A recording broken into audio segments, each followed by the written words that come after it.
존경하는 국민 여러분, 재외 동포 여러분, 문희상 국회의장님을 비롯한 선배 동료 의원 여러분, 이낙연 국무총리 또 국무위원 여러분, 전북 군산 출신 바른미래당 원내대표 김관영 의원입니다. 지난해 대한민국은 1,400만 촛불 민심의 힘으로 정권 교체를 이루었습니다. 이게 나라냐며 제대로 된 국가를 만들어 달라는 국민적 요구를 안고 문재인 정부는 출범했습니다. 그러나 1년 4개월 동안 문재인 정부는 경제정책에서는 시장과 싸우는 실험적인 정책을 남발하는 무모함을 보였습니다. 또 전국의 여러 갈등 현안에 대해서는 책임지는 정치 대신에 뒤로 숨었습니다. 우리는 안타깝게도 문재인 정부를 다음과 같이 규정할 수밖에 없습니다. 문재인 정부는 경제에서는 무모하고 무능하며 정치에서는 무책임합니다. 존경하는 국민 여러분, 우리 경제는 2008년 금융위기 이후 최악의 상황입니다. 각종 경제 지표상 고용 쇼크, 분배 쇼크, 투자 쇼크라고 합니다. 여기에 물가 폭등까지 예상되고 있습니다. 낙제점인 경제 성적표를 받아들고도 문 대통령께서는 우리는 올바른 경제정책 기조로 가고 있다라고 말씀하셨습니다. 야당만이 아닙니다. 문재인 대통령의 경제정책을 만든 사람들이, 수많은 대한민국 경제 전문가들과 기업가들이, 근로자와 소상공인, 심지어 취업 준비생들까지도 연일 대한민국 경제를 걱정하는 목소리를 내놓고 있습니다. 현 정부 경제정책 핵심인 소득주도 성장정책은 소득 양극화를 해소하자는 취지와 구호는 좋습니다. 그러나 현실에서는 당초 의도대로 작동되지 않았다는 것이 이미 증명됐습니다. 가처분 소득의 증대는 성장의 과실이지 성장의 토대가 될 수가 없습니다. 소득주도 성장정책 중 최악의 결정은 바로 유례없는 최저임금의 급격한 인상입니다. 86년 최저임금 제도가 도입된 이후 지난해와 올해처럼 최저임금 인상이 국가적 문제가 된 적이 있었습니까? 또 국가가 나서서 일자리 안정자금이라는 이름으로 최저임금 인상분을 직접 보전해 준 적도 있었습니까? 최저임금 결정 시에는 기업들의 최소한의 부담 능력을 감안했고, 혹여라도 기업이 감당하지 못할 만큼 인상돼서 일자리가 줄어드는 상황은 막아야 되겠다라고 하는 점을 고려했었기 때문입니다. 2년 만에 29%, 이 정도 최저임금 인상을 정상적으로 감당할 기업은 그리 많지 않을 것입니다. 통상 수준을 넘어서는 최저임금 중 그 증가분에 대해서 정부가 기업에 대해서 직접 보전하겠다면서 올해 3조, 내년에 3조 예산 편성했습니다. 그런데 언제까지 정부가 이렇게 세금으로 막을 수 있습니까? 또 그 사이에 최저임금은 또 오를 것이고 악순환은 반복될 것입니다. 지난달 장하성 청와대 정책실장이 최저임금 인상이 소득주도 성장정책의 극히 일부분이다라고 얘기했습니다. 최저임금 인상이 극히 일부분이라면 소득주도 성장을 이끌 다른 여러 가지 방법들이 있다는 말로 저는 이해가 됩니다. 그런데 왜 그러한 성장정책을 제대로 쓰지 않습니까? 영세 소상공업자들은 눈물 짓고 일자리를 잃은 최저임금 근로자들 왜 절망 속에 살게 합니까? 저는 시장의 현실을 무시하면서 최저임금 급격한 인상을 밀어붙이고 있는 문재인 정부의 소득주도 성장 정책을 무모하다라고밖에 칭할 수가 없습니다. 문 대통령께 강력하게 촉구합니다. 소득주도 성장의 환상에서 벗어나셔야 합니다. 경제의 현실을 꼭 직시하십시오. 바른미래당은 최저임금위원회를 개편해서 최저임금의 결정 방식을 바꾸겠습니다. 최저임금 인상의 속도를 조절하겠습니다. 업종별, 규모별 차등 적용을 적극적으로 추진해 나가겠습니다. 일자리 문제도 심각합니다. 일자리 정부를 표방했지만 결국 일자리 실패 정부가 됐습니다. 사실 첫 단추가 잘못 꿰어졌습니다. 이 정부 출범 당시에 임기 내에 공무원 일자리 17만 개를 포함해서 81만 개의 공공부문 일자리 확대 정책을 펴겠다고 했습니다. 청와대에 설치된 일자리 상황판은 정부 예산으로 만든 일자리를 확인하는 도구로 이용되고 있습니다. 일자리 예산으로 2년에 걸쳐서 약 54조 원을 투입했습니다. 내년에는 또 23조 넘게 투입하겠다고 합니다. 특히 공무원 수를 늘리겠다는 정책이 채용 시장에 준 신호는 심각합니다. 정부가 일자리를 직접 고용하면 방법은 쉽습니다. 그러나 이것은 역대 정부 어느 정부도 하지 않은 자제를 해온 하책 중의 하책입니다. 올 7월 기준으로 우리나라 취업자 수는 약 2,700만 명입니다. 전체 공무원 수는 중앙직, 지방직 합해서 약 100만 명입니다. 전체 취업자 수의 약 3.7%에 불과한 공무원, 그 공무원이 되기 위해서 취업준비생의 약 40%가 공시족이 됐습니다. 공무원 일자리가 는다고 하니까 구직 시장이 더욱 심각하게 왜곡되고 있습니다. 중소기업의 미충원율은 12%로 더 높아져 가고 있습니다. 중소기업 등 민간 부문으로 진출해야 할 신규 인력들 상당수가 공공부문 취업을 준비하고 있는 상황. 이것을 정상적인 나라, 나라다운 나라라고 할 수 있겠습니까? 전 세계적으로 공무원 일자리를 감축하고 있는 것이 추세입니다. 한국만 공무원 일자리를 늘리고 있습니다. 일자리는 민간에서 만들어져야 지속성을 담보할 수 있습니다. 또 기업이 성장하고 투자 여건이 형성될 때 늘어날 수 있습니다. 마크롱의 프랑스 사례를 문재인 정부는 면밀하게 살펴볼 필요가 있습니다. 노조 강국, 복지 강국이었던 프랑스가 마크롱 이후에 변해가고 있습니다. 10.5%까지 치솟았던 프랑스의 실업률이 올해 상반기에 8.9%까지 감소했습니다. 프랑스와 한국의 노동 현실을 직접 비교하는 것은 다소 무리가 있는 것도 사실입니다. 분명한 것은 프랑스는 일하기 좋은 환경, 기업하기 좋은 환경을 만들었고 그 결과 실업률이 떨어졌다는 것입니다. 우리나라도 이러한 방향의 노동시장 개혁이 필요합니다. 노동시장 개혁을 위한 관련 입법과 사회적 대타협이 꼭 이루어져야만 합니다. 바른미래당도 앞장서겠습니다. 일자리 정책과 관련해서 주 52시간 근로제를 유지하되 저희 당은 예외 업종을 확대하고 노사 자율 합의에 의한 탄력 근로제, 선택 근로제의 확대를 통해서 근로 유연성을 확보하도록 노력하겠습니다. 존경하는 선배 동료 의원 여러분, 한국 경제의 회복을 위한 바른미래당의 대안을 말씀드리겠습니다. 먼저 경제민주화의 강화를 통한 공정경제 생태계 확보가 중요하다는 말씀을 드립니다. 경제민주화는 기존의 대기업 중심의 성장 정책과는 달리 혁신 기반의 중소벤처기업도 그 중심에 두는 성장 정책입니다. 또 대기업의 성장 과실이 제도적으로 중소기업과 근로자들에게 흐르도록 하는 것입니다. 이러한 기업과 가계의 불평등한 소득 분배 구조를 제도적으로 개선하는 경제민주화의 성과 속에서 경제 발전의 기반과 초석이 만들어지는 것입니다. 그런데 지난 1년 4개월을 돌아보십시오. 공정경제 생태계를 제대로 조성했습니까?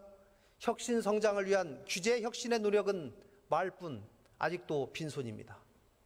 대통령이 규제 혁신을 외치고 있지만 여당 내에서도 갑론을박으로 아직 갈피를 못 잡고 있습니다. 기업들은 이 나라에서 도저히 사업하기 어렵다면서 해외로 눈길을 돌리고 있습니다.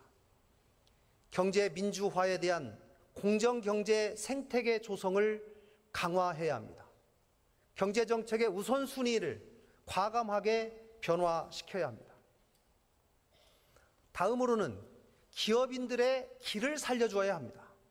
지금 대통령과 이 정부에게 필요한 것은 노동자와 상생하고 노력하는 대다수의 성실한 기업인들에 대한 존중과 인정이라고 생각합니다. 기업은 적이 아닙니다. 기업은 국가와 국민의 소중한 자산입니다. 기업이 없다면 노동자도 없습니다. 기업의 이윤 창출이 없다면 연간 60조 원에 달하는 법인세는 누가 내겠습니까? 물론 부도덕하고 위법 행위를 하는 재벌들과 일부 오너들에 대해서 철저한 법의 응징이 필요합니다. 철저하게 조사하고 수사하십시오. 조용하게 또 지속적으로 해 주십시오. 재발 방지를 위한 제도 개선도 같이 해 주십시오. 그러나 일부 기업인들의 불법 행위가 모든 기업인들에 대한 평판까지 훼손해서 기업가 정신을 멍들게 하는 사회를 만들어서는 안 됩니다. 기업인들이 신나게 사업할 수 있는 경제정책을 마련해야 합니다. 중소기업들이 기업하기 좋은 환경, 신성장 동력을 만든 창업기업들이 데스밸리를 무난히 넘기고 대기업들의 기술 탈취로부터 안전한 나라를 만들어야 합니다. 무엇보다도 일자리를 만들고 정상적으로 세금 내는 기업인들이 존중받는 사회적 분위기를 만들어 주십시오. 존경하는 선배 동료 의원 여러분, 요즘 BTS라고 들어보셨을 겁니다. 빌보드 200 차트 1위를 한 우리나라 대표적인 아이돌 그룹 방탄소년단을 말합니다.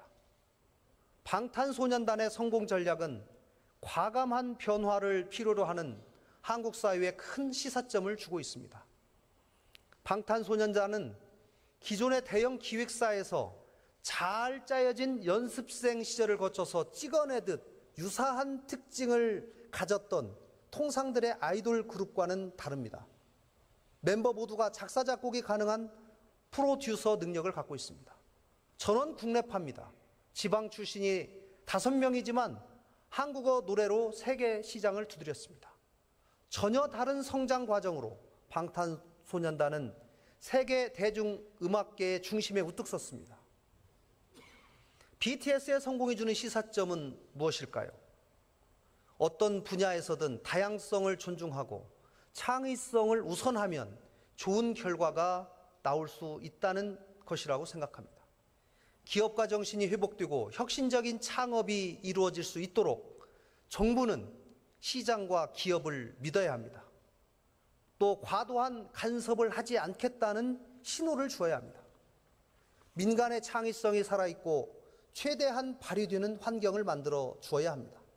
이 과정에서 자연스럽게 우리 경제의 새로운 성장 동력이 민간에서 샘솟을 것입니다. 존경하는 선배 동료 의원 여러분, 천송이 코트라고 아마 기억하실 겁니다. 2004년 한류 열풍을 이끌었던 드라마의 여주인공이 입었던 옷입니다. 당시에 액티브 X라는 보안 기술에 막혀서 소비자들이 구매하지 못해서 논란이 된 적이 있지요. 규제 개혁을 외치면서 폐지해야 된다고 4년이 지났지만 액티브 X는 여전히 규제의 상징으로 남아 있습니다. 최근 국회에서는 인터넷 전문은행 특례법이 여당 내 이견으로 처리되지 못했습니다. 금융산업발전법과 핀테크 산업의 혁신을 위해서는 은산분리의 일부 완화도 꼭 필요합니다. 지난해 연말부터 올해 초까지 소위 비트코인 광풍 아실 겁니다. 가상화폐와 관련된 여러 논란들이 있지만 세계가 주목하는 블록체인 기술 개발에 관해서 정부의 과감한 규제 완화와 투자가 필요하다고 생각합니다. ICO는 블록체인 기술 개발 과정에서 필요한 자금을 모집할 수 있는 유일한 동인이고 핵심 비트코인이 바로 비트코인을 포함한 가상화폐 거래에 관해서 우리 정부가 획기적인 정책을 내놓아야 합니다. 지금 블록체인 기술 개발을 제대로 하려면 ICO 허용을 포함한 관련 규제들을 다시 한번 반드시 점검해 봐야 합니다. 신성장 동력을 찾기 위해서는 신기술 개발에 대한 규제 방식에서 과감하고 혁명적인 변화가 필요합니다. 세계는 이미 선허용 후 규제의 세상입니다. 만약 무분별한 규제 완화가 두렵다면 파일럿 산업이라도 허용해야 합니다. 그 과정 속에서 제도 개선에 시사점을 찾아내고 혁신과 규율, 균형점을 찾으면 됩니다. 이런 차원에서 8월 국회에서 통과시키지 못했던 규제프리존법과 지역특구법은 하루빨리 처리되어야 합니다. 민주당과 자유한국당에 제안합니다. 다음 주 중에 이들 법안이 국회에서 처리될 수 있도록 목표를 가지고 집중 심사합시다. 말로만 규제 개혁을 외칠 것이 아니라 행동으로 결실을 맺읍시다. 바른미래당은 무조건적인 규제 완화를 주장하는 것이 아닙니다. 국민들의 생명 및 안전과 관련된 규제는 여전히 필요하고 강화해 나가겠습니다. 불필요한 규제는 과감하게 도려내고 강화해야 할 규제는 강화하겠습니다. 국민의 생명도 지켜내고 혁신 성장이 가능한 기업 환경을 만들어 나가겠습니다. 이틀 전 대한상공회의소 박용만 회장이 국회 각 당을 방문했습니다. 규제 완화 입법의 통과를 말씀하면서 국회에 계류 중인 법안이 1000개가 있는데 그중 700개는 규제 관련 법안, 300개는 지능 관련 법안이라고 언급했습니다. 한쪽에서는 규제 완화, 한쪽에서는 규제 강화. 저는 국회 입법안에 대해서 규제를 평가하는 규제 영향 평가 제도를 우리 국회에 도입하기를 정식으로 촉구하겠습니다. 저희 바른미래당은 이미 이 제도를 도입한 바가 있습니다. 일부 의원님들께서 입법권을 침해한다는 그런 말씀을 하고 계신 것으로 알고 있습니다. 그러나 대한민국 경제를 살리고 국익을 최우선으로 생각한다는 차원에서 각 당이 적극적으로 고려해 주시기를 정중히 부탁드리겠습니다. 존경하는 선배 동료 의원 여러분, 국토부는 최근 강남의 평당 1억 원으로 거래된다는 아파트에 대한 점검에 나섰습니다. 가격 부풀리기 조사라고 하지만 실제 호가가 9천만 원이 넘습니다. 평당 4천만 원에 분양된 24평 아파트가 5년 만에 2배 가까이 올랐습니다. 물론 단순 증가 비율로 보면 훨씬 더 많이 오른 아파트도 많습니다. 참여정부 시절 수많은 부동산 관련 대책을 내놓았지만 그 결과 5년 동안 집값이 평균 56.8% 급등했습니다. 지난해 정부는 그 과오를 반복하지 않겠다면서 역대 가장 강력하다고 자평한 파리 대책을 내놨습니다. 그런데 집값은 안정세는커녕 오히려 더 상승했습니다. 박원순 서울시장의 용산, 여의도 개발 계획이라는 폭탄까지 더해져서 부동산 시장은 더 크게 출렁거렸습니다. 정부는 부랴부랴 지난달 27일 추가 대책을 발표했습니다. 금융규제 완화, 금융규제 강화, 청약, 당첨, 전매 관련 규제 등 규제 일변도로 지난해와 별반 다를 게 없습니다.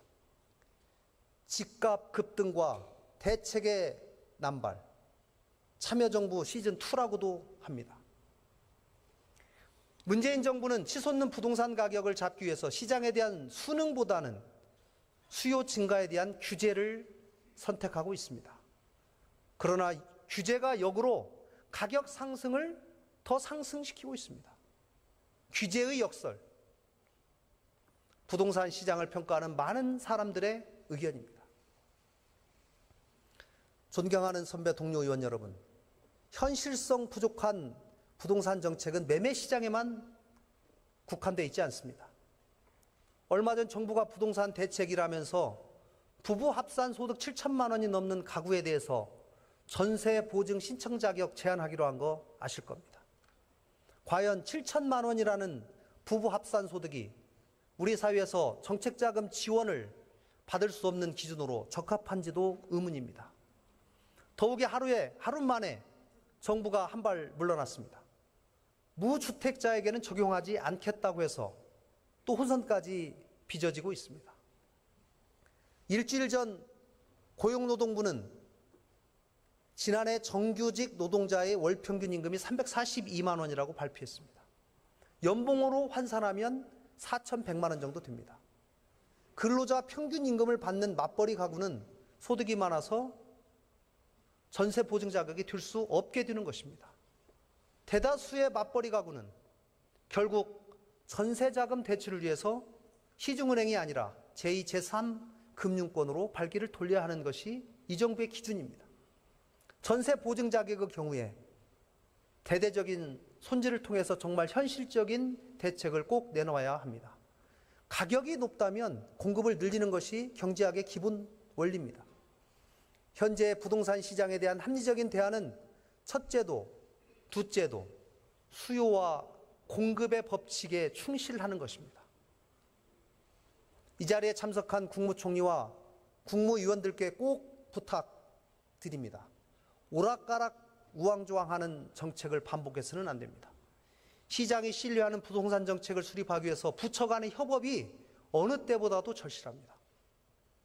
국토부가 부동산 정책을 준비하고 발표할 때는 정부의 경제정책 총괄하는 기재부, 부동산 가격에 가장 큰 영향을 미치는 교육정책을 책임지고 있는 교육부, 부동산 자금에 대한 대출 정책을 관장하는 금융위원회, 수도권 가격 상승의 진원지인 서울시, 경기도 등과 같이 모여야 합니다.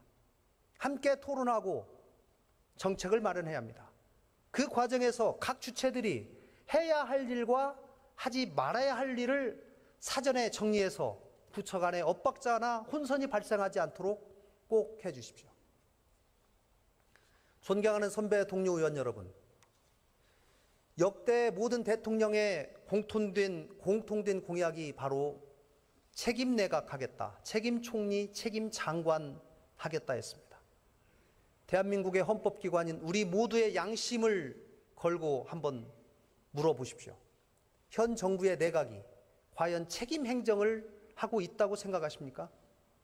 현재 문재인 대통령의 행정부 운영 방식의 가장 큰 문제는 바로 만기 칠남 행정부가, 만기 칠남의 청와대가 정부 그 자체가 되어버린 상황, 소위 청와대 정부라고 일컬어지고 있습니다. 이제는 청와대 정부에서 내각이 중심이 되는 행정부로 바뀌어야 합니다. 장관들은 스스로 책임지는 모습을 보여야 하고 청와대 비서진은 옆으로 비켜서서 본연의 보좌 업무에만 충실해야 합니다. 문재인 대통령께 진심으로 축원합니다. 인사가 만사입니다. 사람이 먼저다라는 구호가 내 사람이 먼저다라고 변질되지는 않았는지 인사 상황을 겸허한 자세로 뒤돌아보십시오.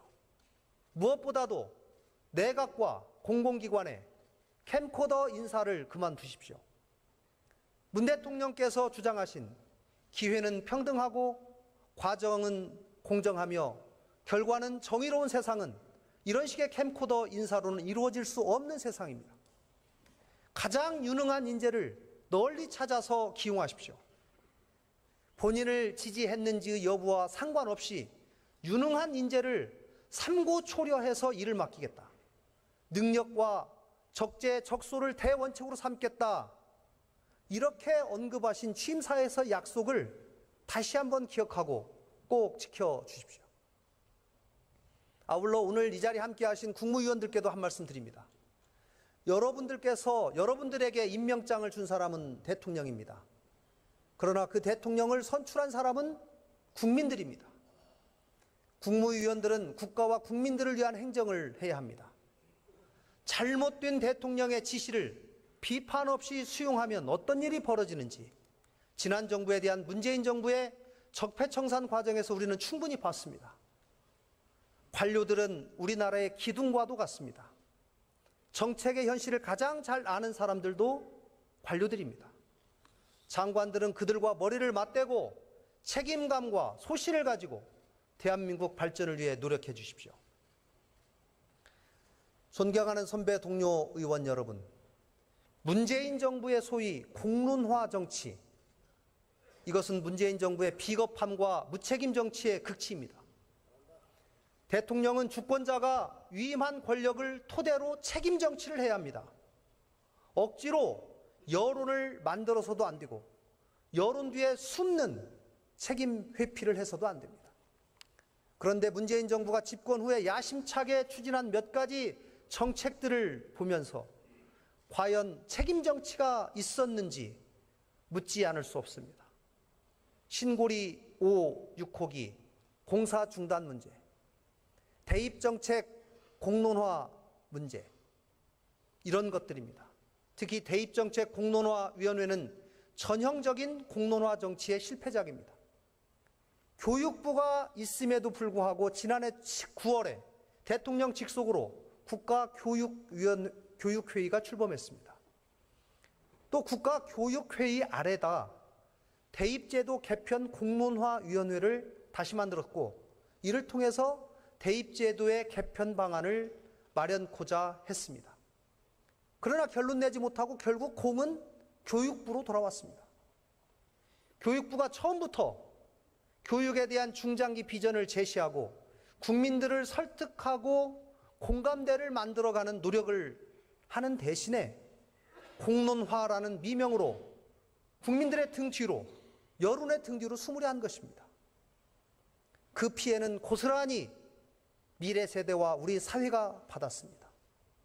이제라도 국민이 가장 고통받는 교육 문제의 해결을 위해서 정부는 책임 있는 자세로 나서야 합니다. 문재인 정부가 비겁한 정부가 아니라 국년의 100년 대계를 설계할 책임 있는 정부가 될지를 판단할 시금석이 또 하나 있습니다. 바로 국민연금 제도 개혁입니다. 국민연금 기금 고갈 시점이 앞당겨질 것이라는 예측이 있는 가운데서 더 많이 오래 내고 더 늦게 적게 받는 것 아니냐는 국민적 우려가 나옵니다. 만약 못 받게 되면 정부가 책임지는지도 걱정합니다. 물론 문재인 정부 들어서 뚝 떨어진 국민연금 기금의 운용 수익률을 정상화시키는 것이 최우선 작업이지만 중장기적으로 구조개혁도 서둘러야 합니다. 지금처럼 두면 현재 2030 세대에게는 엄청난 부담을 지우는 대신에 앞으로의 연금 수령 시기의 불확실성은 더 커지게 됩니다. 국민 모두의 관심사이지만 대통령의 지시사항인 법적으로 보장하겠다라고 하는 이 부분만 대책을 마련하고 중장기 개혁 방안에 대해서 또 뒷짐지는 정부가 될 것은 아닌지 걱정됩니다. 정부와 여야의 국민연금 개혁을 위한 여야정 협의체를 만들 것을 공식으로 제안합니다. 먼 미래의 우리 후손들의 노후를 위한 일에 여야 간의 당리당략을 떠나서 책임감을 가지고 국민연금 개혁 방안을 마련해야 합니다. 문재인 대통령의 용기 있는 결단을 촉구합니다. 존경하는 선배 동료 의원 여러분, 지금부터는 우리 정치의 변화 과제에 대해서 몇 가지 말씀드리겠습니다. 최근 5당 원내대표와 청와대 회동에서 문재인 대통령께서 선거제도 개혁에 대해 대표성과 비례성이 강화되는 선거제도로의 개혁을 적극 지지한다라고 공개 발언하신 것에 대해서 높게 평가합니다. 또 원내 교섭단체 대표연설에서 이해찬 더불어민주당 대표님, 또 김성태 자유한국당 원내대표께서 선거제도 개혁에 대해서 적극적 의지를 밝힌 점도 환영합니다. 존경하는 선배 동료 의원 여러분, 지지율과 민심은 언제든지 변합니다. 또 변화의 바람이 불면 그것이 태풍이 된다는 점을 이 자리에 계신 의원님들은 여러 번 체험하셨을 겁니다. 21대 총선을 앞두고 올해가 선거제도 개편의 적기라고 하는 것 여러분 잘 알고 계실 겁니다. 두 당의 대표께서 이미 선거제도 개편에 긍정적인 의사를 표현한 만큼 이제는 즉각적으로 정치개혁 특위에서 본격적인 논의를 해야 합니다. 올해 안으로 민심 그대로의 선거제도인 연동형 비례대표제를 꼭 도입해야 합니다. 존경하는 선배 동료 의원 여러분, 개헌도 올해 안으로 반드시 이뤄내야 합니다. 개헌 문제에 관하여 문재인 대통령과 정부 여당은 회피하지 마시고 책임 있는 분명한 답을 내놓아야 합니다. 문 대통령께서 역사에 남는 대통령이 될 것인지 이 정권만의 대통령이 될 것인지 결단하셔야 합니다. 지난번에 지방선거 동시 개헌이 무산된 점에 대해서 국민들께 대단히 송구하다는 말씀을 드립니다. 당리당략을 떠나서 국민과의 약속을 지키기 위해서 제3당으로서 많은 노력을 기울였지만 민주당의 일방통행과 자유한국당의 비협조로 결국은 무산됐습니다. 이 문제에 대해서는 당초 약속과 달리 지방선거 동시 개헌 반대 입장을 취하고 개헌에 사실상 반대를 해온 자유한국당이 국민들께 먼저 사과해야 합니다. 또 개헌 무산에는 문재인 대통령의 책임도 있습니다. 공약한 날짜가 되었다고 국회가 수용할 수 없는 개헌안을 던진 문재인 대통령의 행동도 적절하지 못했습니다. 촛불 민심을 완성하기 위해서는 기본권 확대, 제왕적 대통령의 권한 분산, 지방 분권 강화라는 방향으로 개헌이 반드시 이루어져야 합니다. 개헌은 이미 오랜 논의를 거쳤고 이제는 결단만 남았습니다. 대통령과 여야가 대한민국의 건강한 미래를 위해 결단만 한다면 매우 빠른 시간 내에 개헌 작업을 마무리할 수 있을 것입니다. 존경하는 선배 동료 의원 여러분, 개헌과 선거제도 개편 이외에도 우리가 풀어내야 할 정치 과제는 많습니다. 고 노회찬 의원도 피해가지 못했던 정치 신인들에게 불리한 운동장, 바로 정치자금법 개정입니다. 일하는 국회를 만드는 데 필수적인 국회 선진화법도 개정되어야 합니다. 지방의회의 다양성을 확보하기 위해서 기초의원 4인 선거구 분할도 금지되어야 합니다. 국민들의 참정권 확대를 위한 국민 발안 청원 제도 개선, 국회의원에 대한 국회 소환 제도도 도입되어야 합니다. 정치인에 대한 가장 큰 불신은 권력을 가진 자들의 염치 없음일지도 모릅니다. 우리 모두 부끄럽지 않은 정치인이 되기 위해서 20대 국회에서 개헌과 선거제도 개혁을 비롯한 여러 정치 개혁 과제들을 반드시 매듭짓도록 최선을 다합시다. 존경하는 선배 동료 의원 여러분, 문재인 정부의 한반도 비핵화와 평화체제 구축을 위한 그간의 노력을 평가합니다. 두 번의 남북 정상회담을 통해서 한반도는 긴장 완화의 새로운 국면을 열었습니다. 판문점 선언을 통해 한반도 비핵화, 남북 교류, 종전 선언을 위한 남북 간의 합의도 이루었습니다.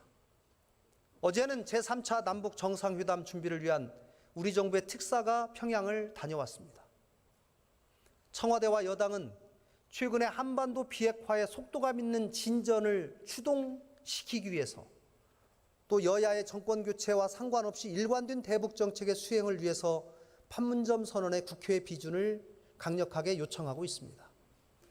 여야 모든 정치 세력이 한마음 한뜻으로 판문점 선언의 국회 비준 동의안을 처리하고 전 세계에 한국의 강력한 비핵화 의지를 표명하자는 대통령과 여당의 요청에 바른미래당은 적극적인 자세로 임할 것임을 밝힙니다. 다만 판문점 선언 이후에 북한 비핵화에 대한 실질적 진전은 없고 북미 협상마저 교착 상태에 빠져 있다. 굳건한 한미 동맹과 공조가 어느 때보다 요구되는 시점에서 비준안 동의안 처리가 한미 동맹의 균열을 가져올 수도 있다라는 일부 야당의 우려에 저는 경청할 가치가 있다고 생각합니다. 비준 동의안 처리는 여야 모두가 머리를 맞대고 해결점을 찾아서 합의 처리해야지 진정 큰 의미가 있을 것입니다. 저는 지금 시점에서는 한반도 비핵화와 판문점 선언 지지를 위한 국회 차원의 결의안을 채택할 것을 제안합니다. 결의안을 통해 국회의 확고한 한반도 비핵화 의지를 전 세계에 표방하고 야당의 우려를 반영해서 굳건한 한미 동맹 유지와 북한에 대해서도 판문점 선언 및 한반도 비핵화에 책임 있는 이행을 촉구하는 내용 등을 담았으면 합니다. 국회의 결의안 채택 직후 판문점 선언에 대한 비준안 처리에 관해서 여야가 머리를 맞대고 본격적으로 논의했으면 합니다. 초당적인 협력이 필요한 부분입니다. 국익에는 여야가 없습니다. 한반도 비핵화를 통한 긴장 완화, 평화 체제가 가져다줄 유무형의 효과와 국익은 엄청날 것입니다. 앞으로 바른미래당은 판문점 선언의 국회 비준 동의안 처리는 물론이고 정권 교체나 정치 상황 변화에 관계없는 남북관계 개선을 위한 제도 마련에 모든 정당이 참여해서 성과를 내도록 이끌어 나가겠습니다. 존경하는 선배 동료 의원 여러분, 안희정 전 충남지사의 비서 성폭행 의혹 사건과 1심 판결이 우리 사회에 던진 메시지는 매우 엄중합니다. 막강한 권력자의 지근거리에서 보좌하던 직원이 감당해야 했던 일들, 법원이 그의 유무죄를 논하는 것을 넘어서 우리는 이를 통해 우리 사회를 다시 한번 뒤돌아봐야 합니다. 미투 운동이 우리에게 던진 숙제는 무엇일까요?